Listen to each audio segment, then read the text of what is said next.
Hello everyone, welcome to Khandelkar academy. इस lecture में हम राष्ट्रीय एवं प्रादेशिक संवैधानिक एवं सांविधिक संस्थाएं डिस्कस करेंगे।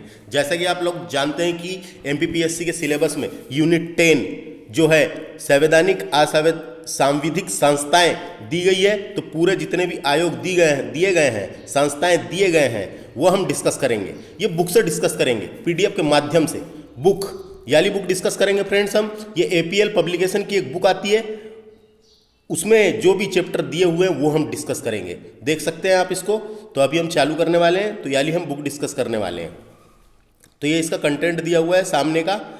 तो देखिए, इस लेक्चर में हम भारत निर्वाचन आयोग डिस्कस करेंगे। तो देखिए फ्रेंड्स, इस बुक में जो है इतने आयोग दिए गए हैं, ये पूरे डिस्कस करेंगे हम। ये पूरे आयोग, जैसे भारत निर्वाचन आयोग डिस्कस करेंगे, मध्य प्रदेश राज्य निर्वाचन आयोग डिस्कस करेंगे, संघ लोक सेवा आयोग, मध्य प्रदेश लोक सेवा आयोग भी राज्य में रहता है, नियंत्रण एवं महालेखा परीक्षक भी डिस्कस करेंगे, नीति आयोग के बारे में जानेंगे क्या क्या होता है, राष्ट्रीय मानव अधिकार आयोग डिस्कस करेंगे, मध्य प्रदेश राज्य मानव अधिकार आयोग डिस्कस करेंगे, महिला आयोग डिस्कस करेंगे, मध्य प्रदेश महिला आयोग डिस्कस करेंगे, राष्ट्रीय बाल अधिकार संरक्षण आयोग भी इस बुक में दिया गया है, वो भी हम डिस्कस करेंगे, राज्य बाल अधिकार आयोग संरक्षण आयोग भी डिस्कस करेंगे, जनजाति और जाति आयोग भी डिस्कस करेंगे, जाति और जनजाति आयोग भी डिस्कस करेंगे। एक राष्ट्रीय वाला है, एक मध्य प्रदेश का है। उसके बाद राष्ट्रीय पिछड़ा वर्ग आयोग भी डिस्कस करेंगे। ये पूरा कंटेंट दिया हुआ है इस बुक में क्या क्या है। पिछड़ा वर्ग आयोग मध्य प्रदेश, केंद्रीय सूचना आयोग डिस्कस करेंगे, इससे भी क्वेश्चन बन जाते हैं। मध्य प्रदेश राज्य सूचना आयोग डिस्कस करेंगे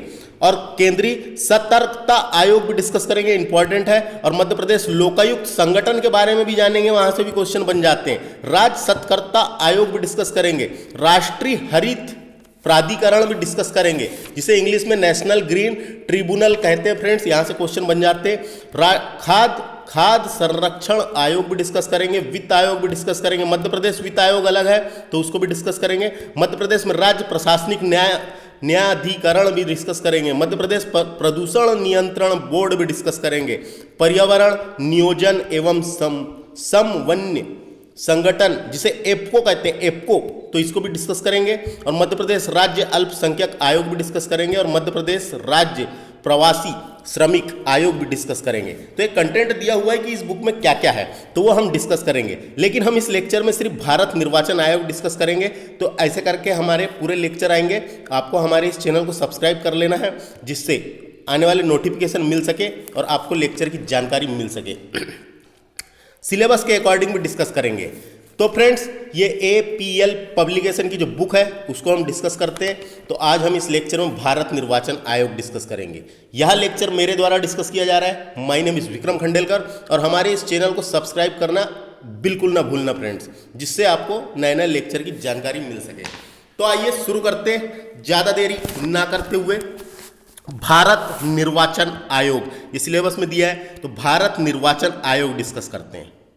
भारत निर्वाचन आयोग डिस्कस करने से पहले आपको थोड़ी सी जानकारी मैं आपको दे देता हूं यहां से। तो देखिए, यहां पे क्या लिखा हुआ है सिलेबस में, राष्ट्रीय एवं प्रादेशिक, राष्ट्रीय भी आएगी एवं प्रादेशिक संवैधानिक एवं सांविधिक संस्थाएं दिया गया है। तो सबसे पहले आपको जानकारी के लिए ये जानना जरूरी है कि संवैधानिक और सांविधिक संस्थाएं क्या होती है।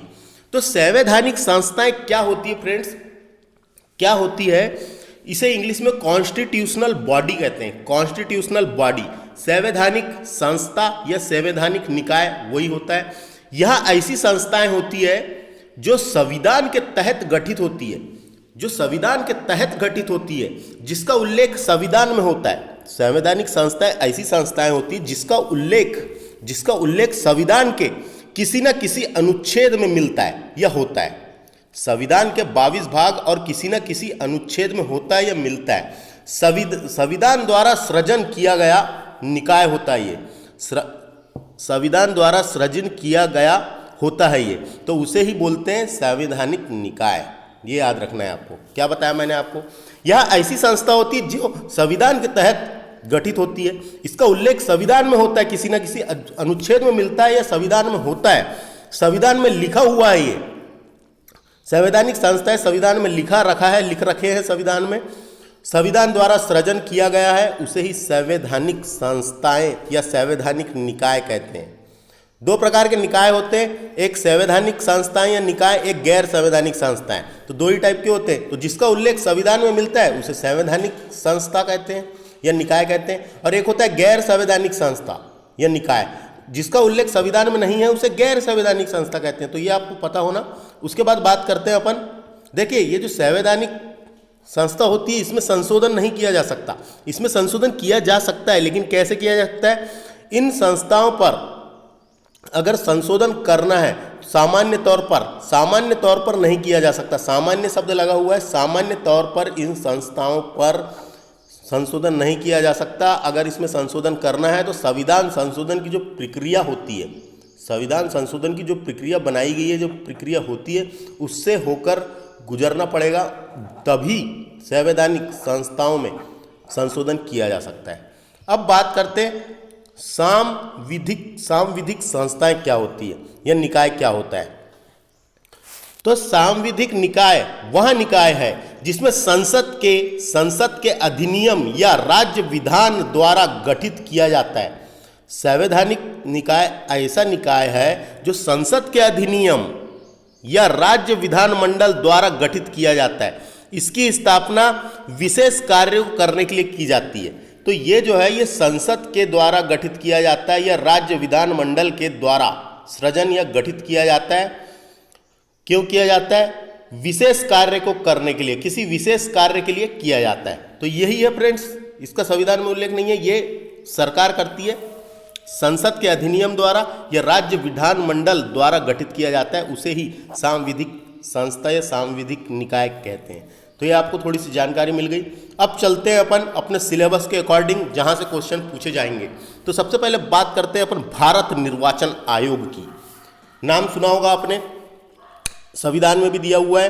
तो भारत निर्वाचन आयोग, तो देखिए इससे आपको क्या क्या क्वेश्चन बनेंगे, आपको पूरी जानकारी होना, क्वेश्चन डेफिनेटली पूछे ही जाएंगे। निर्वाचन आयोग एक स्थायी एवं स्वतंत्र निकाय है। तो ये स्थायी निकाय है, याद रखना है। ये संवैधानिक निकाय है और स्थायी एवं स्वतंत्र निकाय है। संविधान के अनुच्छेद 324 के अंतर्गत संसद, राज्य विधानमंडल, राष्ट्रपति व उपराष्ट्रपति के पदों के निर्वाचन के लिए चुनाव आयोग की स्थापना की गई थी। चुनाव आयोग की स्थापना की गई थी 25 जनवरी 1950 को। तो ये क्वेश्चन बन सकता है, कब की गई थी? 25 जनवरी 1950 को भारत निर्वाचन आयोग की स्थापना की गई थी, यानी चुनाव आयोग की स्थापना की गई थी। भारत निर्वाचन आयोग के अंतर्गत चुनाव आयोग की स्थापना 25 जनवरी 1950 को की गई थी। और यह अनुच्छेद भी आपको याद रखना है 324। आगे चलते हैं और यहां से इसकी संरचना देख लेते हैं। भारत निर्वाचन आयोग की क्या संरचना है? वर्तमान में निर्वाचन आयोग की संरचना के अंतर्गत एक मुख्य निर्वाचन आयुक्त एवं 2 अन्य निर्वाचन आयुक्त की नियुक्ति राष्ट्रपति द्वारा की जाती है। तो वर्तमान में एक मुख्य निर्वाचन आयुक्त है एवं 2 अन्य निर्वाचन आयुक्त है, ये वर्तमान की बात हो रही है ना, जिसकी नियुक्ति राष्ट्रपति द्वारा की जाती है। ये क्वेश्चन बन सकता है, कौन करता है नियुक्ति? राष्ट्रपति द्वारा की जाती है। इनका कार्यकाल 6 वर्ष या 65 वर्ष की आयु तक होता है। इनका कार्यकाल 6 वर्ष या 65 वर्ष की आयु तक होता है। जो भी पहले हो तो कार्यकाल 6 वर्ष होएगा, और उनकी एज 65 वर्ष हो गई तो वो रिटायर हो जाएंगे।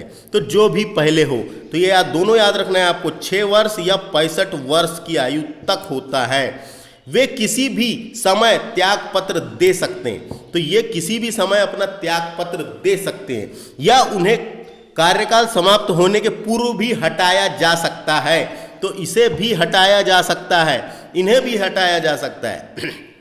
कैसे हटाया जाता है वो अपन आगे पढ़ेंगे। भारत के पहले मुख्य निर्वाचन आयुक्त श्री सुकुमार सेन थे। जो भारत के पहले निर्वाचन आयुक्त जो 1950 से 1958 तक थे, उनका नाम था श्री सुकुमार सेन। क्वेश्चन बनेगा, भारत के पहले मुख्य निर्वाचन आयुक्त कौन थे? मुख्य निर्वाचन आयुक्त कौन थे? चुनाव आयुक्त कौन थे? चुनाव आयोग कौन थे? तो ये सुकुमार सेन थे। जबकि वर्तमान में मुख्य निर्वाचन आयुक्त श्री सुनील अरोड़ा हैं। 2018 से बने हैं, ये अब तक हैं। 23वें नंबर के हैं, है ना, नंबर भी आपको याद रखना है। तो ये ऐसे यहाँ से क्वेश्चन बनेंगे। तो भारत निर्वाचन आयोग, आगे चलते हैं और जो भी यहाँ से आपने पढ़े निर्वाचन आयोग की कार्य देखेंगे आप, इनके क्या क्या कार्य हैं। तो अनुच्छेद 324 के 1 के तहत कार्य दिए हुए हैं। तो देखिए, चुनाव आयोग भारत में लोकसभा, राज्यसभा, राज्य विधानसभाओं, राष्ट्रपति और उपराष्ट्रपति के चुनाव की संपूर्ण प्रक्रिया का अधीक्षण, निर्देशन और नियंत्रण करता है। अच्छी तरह से अधीक्षण, निर्देशन और नियंत्रण करता है। कौन करता है? चुनाव आयोग। तो ये याद रखना है। क्वेश्चन बन सकते हैं यहां से, किन किन का चुनाव करवाता है? तो सभी चुनाव तो करवाते हैं ये, लेकिन देखिए लोकसभा, राज्यसभा और राज्य विधानसभा, राष्ट्रपति का हो गया, और उपराष्ट्रपति के चुनाव की संपूर्ण प्रक्रिया का अधीक्षण, निर्देशन और नियंत्रण करता है। इसका सबसे महत्वपूर्ण कार्य आम चुनाव या उपचुनाव कराने के लिए समय समय पर चुनाव कार्यक्रम तय करना है। तो चुनाव कब होंगे उसका कार्यक्रम तय करना इनका ही है। आम चुनाव कहते हैं जो चुनाव होते हैं उसे, और उपचुनाव जो 1-2 सीटों के लिए होते हैं या कुछ सीटों के लिए होते हैं उसे उपचुनाव कहते हैं फ्रेंड्स। तीसरा चलते, यह निर्वाचक नामावली जो वोटर लिस्ट होती है तैयार करता है। कौन करता है? चुनाव आयोग, है ना। तो याद रखना है आपको। तथा मतदान पहचान पत्र EPIC, EPIC का फुल फॉर्म होता है इलेक्ट्रोल फोटो आइडेंटिटी कार्ड, जारी करता है। जो पहचान पत्र होता है अपना वोटर ID, उसको जारी करता है। यह मतदान एवं मतगणना केंद्र के लिए स्थान, मतदाताओं के लिए मतदान केंद्र तय करता है। मतदान एवं मतगणना केंद्रों के सभी प्रकार के आवश्यक व्यवस्था और अन्य संबंध कार्यों का प्रबंधन करता है। तो ये भी करता है, इतनी सारी चीजें करता है, सब याद रखना है। यह राजनीतिक दलों को मान्यता प्रदान करता है। कौन राजनीतिक दल रहेगा नहीं रहेगा उसको मान्यता प्रदान करता है। उसके संबंधित विवादों को निपटाने के साथ ही उन्हें चुनाव चिन्ह आवंटित कराता है। तो चुनाव आयोग ही देता है चुनाव चिन्ह, याद रखना है। निर्वाचन आयोग के बाद अयोग्य ठहराए जाने के मामले में आयोग के पास संसद और राज्य विधानसभाओं के सदस्यों की बैठक हेतु सलाहकार क्षेत्राधिकार भी होता है। तो ये भी याद रखना है। यह राजनीतिक दलों और उम्मीदवारों के लिए चुनाव में आदर्श आचार संहिता, आचार संहिता लगती है, देखे होगे आपने। तो आचार संहिता जारी करता है कौन? चुनाव आयोग, ताकि कोई सुनिश्चित कार्य ना कर सके, सत्ता में विद्यमान लोग द्वारा शक्तियों का दुरुपयोग ना कर सके। जिसकी सरकार पहले से, जो सत्ता में पहले से बैठा हुआ है, वो इस चुनाव का, उनकी शक्तियों का दुरुपयोग ना कर सके, उसकी भी निगरानी यही रखता है। यह सभी राजनीतिक दलों के लिए के प्रति उम्मीदवार चुनाव अभियान खर्च की सीमा निर्धारित करता है। चुनाव में कितना पैसा खर्च होएगा, क्या होगा, उसकी जो सीमा है वो भी निर्धारित करता है और उनकी निगरानी भी करता है। तो ये इनके कार्य हैं, है ना। तो ये पूरे कार्य आपको पता होना, निर्वाचन आयोग के क्या क्या कार्य हैं। क्वेश्चन यहाँ से बन सकते हैं, कैसे भी प्रकार के क्वेश्चन बन सकते हैं। भारत के मुख्य निर्वाचन आयुक्त की सूची दी हुई है, कौन कब रहे हैं, क्वेश्चन बने सकते हैं यहाँ से। तो आपको कम से कम नाम तो पता ही होना। तो देखिए सूची दी हुई है। पहले कौन थे? सुकुमार सेन थे। 21 मार्च 1950 से 19 दिसंबर 1958 तक सुकुमार सेन रहे हैं। तो भारत के पहले मुख्य चुनाव आयुक्त कौन थे, याद रखना है इनका नाम।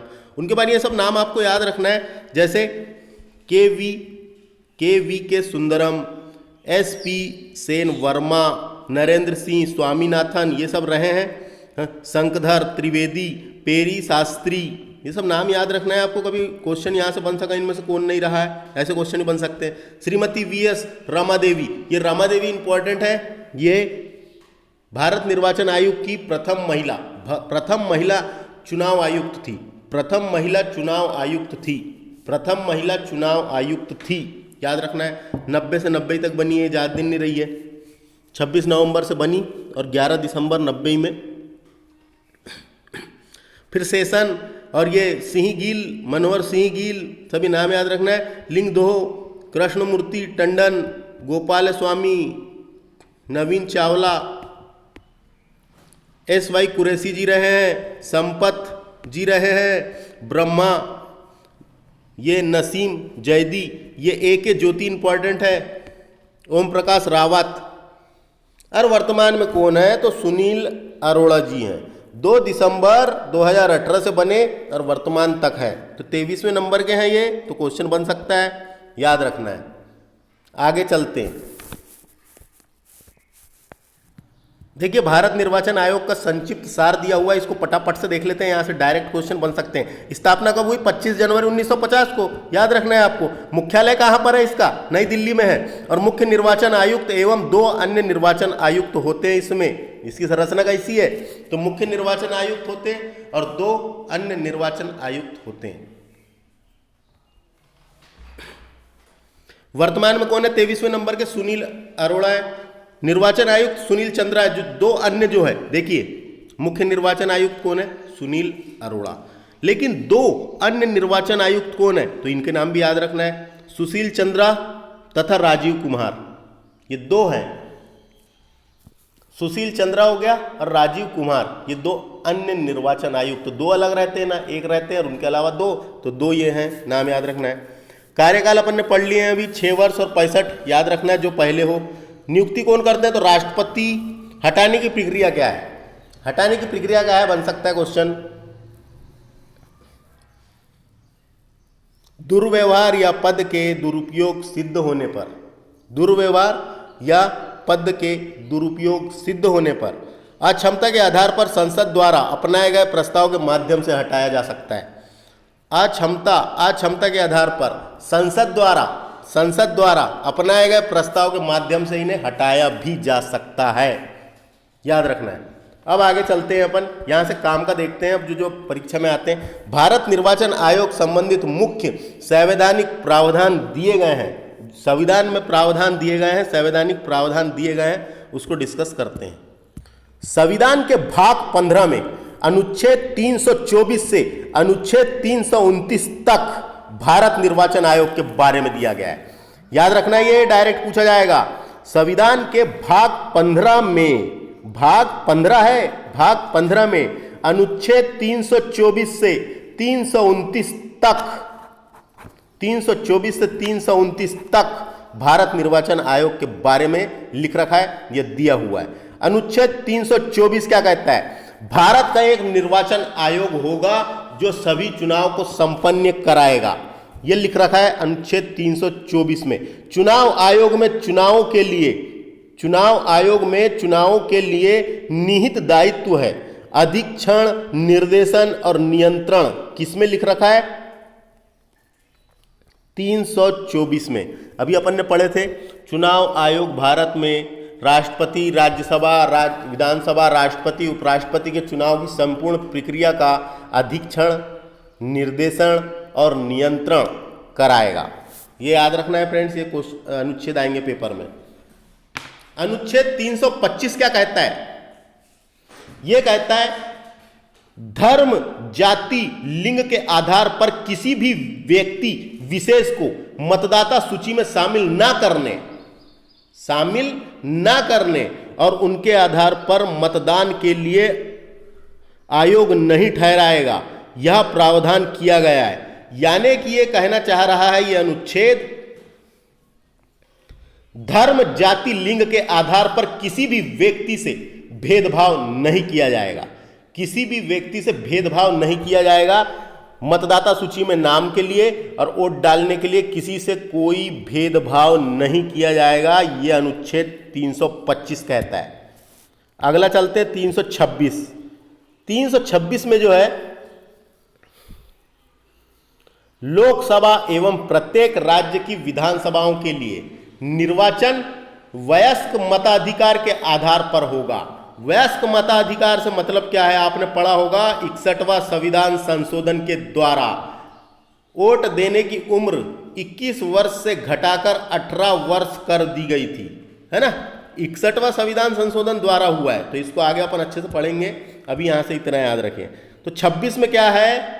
वयस्क मताधिकार के आधार पर, यह याद रखना है। अब 27 की बात करते हैं। विधायिका द्वारा चुनाव के संबंध में संसद में कानून बनाने की शक्ति, संसद को कानून बनाने की शक्ति देता है 327। 328 कहता है विधानमंडल को इसके चुनाव के कानून बनाने की शक्ति। आया समझ? संसद को कानून बनाने की शक्ति 327 में है और 328 में विधानमंडल को कानून बनाने की शक्ति है ना। तो जो संसद केंद्र में होता है और विधानमंडल राज्य में होता है, तो राज्य में कानून बनाने की शक्ति है। 329 क्या कहना चाह रहा है, क्या लिख रखा है इस अनुच्छेद में? चुनावी मामलों में अदालतों द्वारा यानी न्यायपालिका द्वारा हस्तक्षेप करने के लिए बार। तो हस्तक्षेप करने के लिए बार, ये याद रखना है, हस्तक्षेप नहीं करेगा, इसके बारे में दिया है। चुनावी मामलों में अदालतों द्वारा हस्तक्षेप के बारे में 329 में लिख रखा है।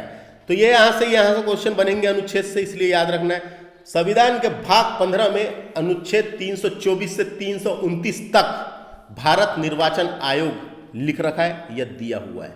आगे चलते हैं फ्रेंड्स। भारत निर्वाचन आयोग संबंधित महत्वपूर्ण तथ्य देख लेते हैं, जहां से डायरेक्ट क्वेश्चन बन सकते हैं, इसलिए इसकी जानकारी भी होना। तो चलो चलते हैं, इसके बारे में डिस्कस करते हैं। भारत के प्रथम मुख्य निर्वाचन आयुक्त सुकुमार सेन थे, जिनका कार्यकाल 21 मार्च 1950 से 19 दिसंबर 1958 तक था। तो 8 साल रहे, समझ लो ये। भारत में मुख्य निर्वाचन आयुक्त होने के पूर्व यह पश्चिम बंगाल के मुख्य सचिव थे। तो पश्चिम बंगाल के पहले मुख्य सचिव थे, फिर बाद में इनको बना दिया गया। समझ में आ गया आपको?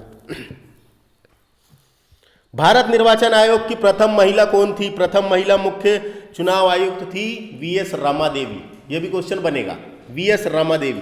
ज्यादा दिन नहीं रही है ये रही 26 नवंबर से 11 दिसंबर तक, 90 की बात है, 1990। भारत का प्रथम आम चुनाव कब हुआ था? तो 25 अक्टूबर को हुआ था 1951 को। इन तारीख आती है आम चुनाव पहला कब हुआ था करके, तो 51-52 आ सकता है, याद रखना है। भारत का प्रथम आम चुनाव कब हुआ था? 25 अक्टूबर 1951 से संपन्न हुआ और 21 फरवरी 1952 के मध्य संपन्न हुआ था। तो तारीख आती 51-52 आपको दे सकता है पहला आम चुनाव कब हुआ था।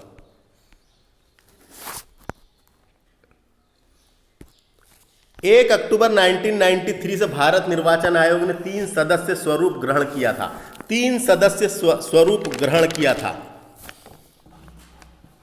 क्या समझ में आया आपको? अभी 3 सदस्य है ना, एक मुख्य निर्वाचन आयुक्त और 2 अन्य, 3 हुए ना, 2 अन्य निर्वाचन आयुक्त, तो 3 हो गया। लेकिन इसके पहले क्या था? 1989 तक एक सदस्य ही था। उसके बाद फिर, तो ये समझ में आ गया आपको।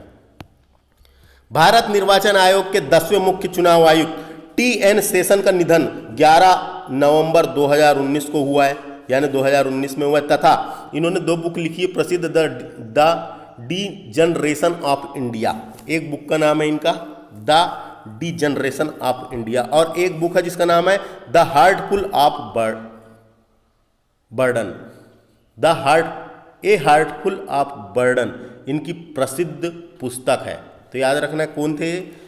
TN शेषन ने लिखे हैं। 10वें थे ये, 10वें मुख्य चुनाव आयुक्त। Voter verified paper audit trail, VVPAT इसका फुल फॉर्म है, तो ये भी इंपॉर्टेंट है। Voter verified paper audit trail machine का प्रयोग भारत में सर्वप्रथम नागालैंड राज्य के नॉक्सेन विधानसभा क्षेत्र में 2013 के निर्वाचन में किया गया था। नॉक्सेन, नागालैंड विधानसभा क्षेत्र के नॉक्सेन 2013 के निर्वाचन में किया गया था, याद रखना है। वर्ष 1982 में EVM इलेक्ट्रॉनिक वोटिंग मशीन का सर्वप्रथम प्रयोग केरल के उपचुनाव में किया गया था। क्वेश्चन आ सकता है, 1982 में EVM मशीन का प्रयोग केरल के उपचुनाव में किया गया था, तथा गोवा भारत का प्रथम राज्य था जिसने ईवीएम के माध्यम से 1994 में संपूर्ण राज्य में चुनाव संपन्न कराया था। तो गोवा ऐसा राज्य था जो संपूर्ण राज्य में चुनाव संपन्न करवाया था ईवीएम से। लेकिन केरल ऐसा था तो केरल के उपचुनाव में प्रयोग किया गया था, याद रखना है। इसके अतिरिक्त ईवीएम मशीन द्वारा 2004 में लोकसभा चुनाव संपन्न कराए गए थे। तो 2004 के लोकसभा चुनाव भी संपन्न कराए गए हैं। समझ आ गया होगा। नोटा की बात कर लेते हैं। नोटा का फुल फॉर्म आ सकता है नॉन ऑफ द एबो। क्या होता है? नॉन ऑफ द एबो। भारत में सर्वप्रथम प्रयोग 2009 में किया गया था। नोटा का प्रयोग 2009 में किया गया था तथा स्थानीय चुनाव को मतदाताओं को नोटा का विकल्प प्रदान करने वाला भारत का प्रथम राज्य छत्तीसगढ़ था। तो छत्तीसगढ़ ने दिया सबसे पहले नोटा, याद रखना है। 27 नवंबर 2013 को सर्वोच्च न्यायालय ने 27 नवंबर 2013 को सर्वोच्च न्यायालय ने नोटा का विकल्प समस्त चुनाव के मतदाताओं को प्रदान किए जाने का आदेश दे दिया था। तो इतनी तारीख को इन्हें आदेश दे दिया। भारत में सर्वप्रथम भारत निर्वाचन आयोग के 6वें मुख्य आयुक्त श्री श्यामलाल शंकधर ने 1981 में मतदाताओं को परिचय पत्र जारी करने की सिफारिश की थी। तो जितने ही मतदाता होते थे उनको परिचय पत्र जारी करने की सिफारिश किसने की थी सबसे पहले? तो इनने की थी, श्यामलाल शंकधर ने। भारत निर्वाचन आयोग के 10वें मुख्य चुनाव आयुक्त थे टी.एन. शेषन के प्रयासों से 1993 में समस्त मतदाताओं को मतदाता पहचान पत्र जारी करने की परंपरा प्रारंभ की गई है ना। वर्ष 2000 में फोटोयुक्त मतदान पहचान पत्र EPIC अनिवार्य कर दिया गया। तो ये अनिवार्य ही कर दिया गया। EPIC पहचान पत्र जो होता है उसको अनिवार्य कर दिया गया 2000 से। तो ये आपको समझ में आ गया होगा। सबसे पहले प्रयास किसने किया था? श्यामलाल शंकधर ने। उनके बाद टी.एन. शेषन के प्रयासों से 1993 में प्रारंभ ही हो गया। उसके बाद देखिए संसद ने 22 सितंबर 2003 से लागू चुनाव संचालन एवं चुनाव कानून संशोधन अधिनियम 2003 द्वारा सैन्य मतदाताओं को चुनाव में प्रॉक्सी मतदान की सुविधा प्रदान की थी। तो प्रॉक्सी मतदाता सुविधा प्रदान की थी कौन से संशोधन के बाद? 22 दिसंबर 2013 के एक अधिनियम के द्वारा, संशोधन अधिनियम 2003 के द्वारा, याद रखना है। उसके बाद अब भी अपन ने पढ़े पहला आम चुनाव कब हुआ था? 51 में, 25 अक्टूबर 1951 में। तो ये पहला वोट कहाँ डाला गया था या पहला मतदान कहाँ हुआ था? तो हिमाचल प्रदेश की चीनी तहसील में पड़ा था। तो पहला वोट या पहला मतदान कहाँ पड़ा था, ये क्वेश्चन बन सकता है। पहला आम चुनाव तो 1951 में हुआ 25 अक्टूबर को, लेकिन पहला वोट पहला पूरा भारत में हुआ 51 में, लेकिन पहला का वोट कहाँ? हिमाचल प्रदेश की चीनी तहसील में पड़ा था। तो ये इंपॉर्टेंट है। तो ये समझ में आ गया होगा आपको। तो ये हमने भारत निर्वाचन आयोग डिस्कस किए फ्रेंड्स। आपको इसको ध्यान से देखना है, क्या क्या क्वेश्चन बन सकते हैं मैंने आपको बताया, थोड़ी सी आसानी चली गई होगी। देखिए इलेक्शन कमीशन ऑफ इंडिया का जो लोगो है ये है, देखिए एक तरफ सत्यमेव जयते लिखा हुआ है और ये लोगो है। ये लोगो इंपॉर्टेंट है, लोगो को आपको भी देख के रखना है कैसा है। तो ये देखिए बिल्कुल तिरंगे झंडे में जैसे कलर रहते हैं उसी टाइप का है। ऊपर साइड में केसरी होता है, नीचे साइड में ग्रीन होता है, बीच में व्हाइट है। तो ये आप इसका लोगो भी देख सकते हैं। ये भारत निर्वाचन आयोग का लोगो है, साइन है। तो इस लेक्चर में हमने भारत निर्वाचन आयोग डिस्कस किए, है ना। इस बुक में ये सब आयोग दिए हुए हैं जो मैंने आपको शुरू में बताया था। तो इसके बाद वाले लेक्चर में हम राज्य निर्वाचन आयोग डिस्कस करेंगे। वीडियो कैसा लगा कमेंट करके बता सकते हैं और हमारे इस चैनल को सब्सक्राइब कर लीजिए, क्योंकि निश्चित ही हम ये सारी बुक कंप्लीट करवाएंगे। तो मिलते हैं अगले लेक्चर में। नमस्ते।